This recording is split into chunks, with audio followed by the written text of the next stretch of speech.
Have you ever found it hard to make a decision that you knew deep down was the right one? Today, I will be talking about how to develop your decision making muscles.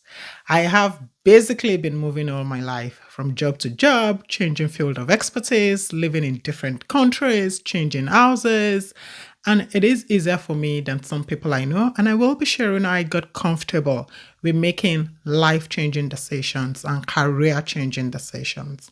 So, if you have a decision to make, to move or not to move, to change or not to change, to go or not to go, you will find these tips very helpful. So let's get right into it. First, you need to clarify what your priorities are. Clarifying priorities is a foundational step in effective decision making.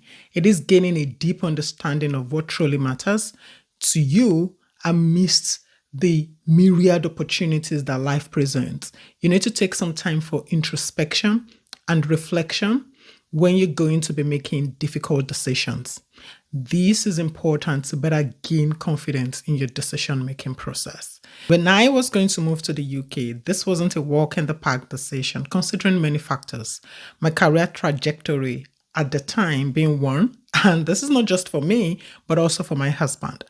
But we sat down and clarified what our priorities are and what is most important to us at this time of our lives. We matched this with our values as a family, and this made the decision-making process a lot easier.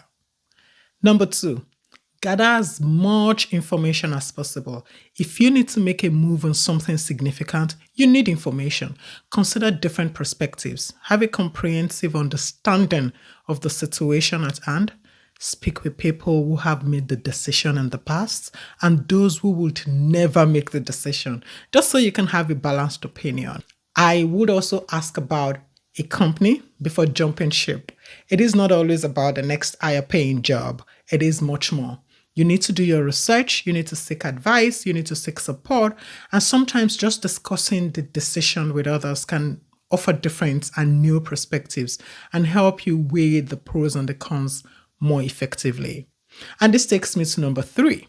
One decision-making tool that comes handy for me when making decisions is a pros and cons list. I mentioned this to a friend recently who is looking to jump ship to another company and has called to hear my opinion. I told her to get a paper and a pen out and list out all the pros and the cons of each company.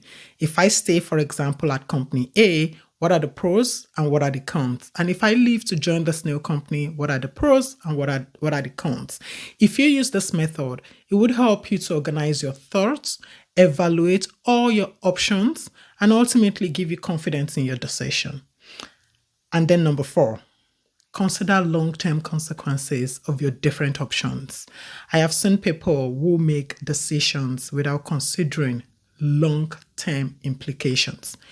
When evaluating your options, you have to think about how each of the options available to you may affect your future well-being, for example, your relationships, for example, your finances, for example, and generally your overall quality of life.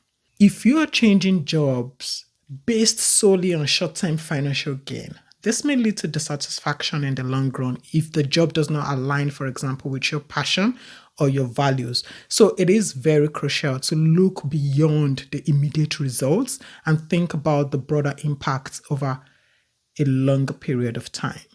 And then number five, trust your intuition. There is a quote by Steve Jobs on intuition. It says, intuition is a very powerful thing. It is more powerful than intellect. So, above everything I have talked about, you have to pay attention to your gut feelings. You have to trust it. Trust your intuition. Sometimes your instincts can guide you towards the right decision, especially when faced with complex choices. Lastly, recognize that no decision is perfect. And there may be trade-offs or uncertainties involved. And I have come to learn this myself with some of the decisions I have made in my life. Aim for a good enough decision rather than striving for perfection, and be willing to adapt, be willing to adjust as needed based on the outcomes that you get. These strategies can help make your next tough decision easy. It would help you navigate through the decision-making process with a lot more confidence.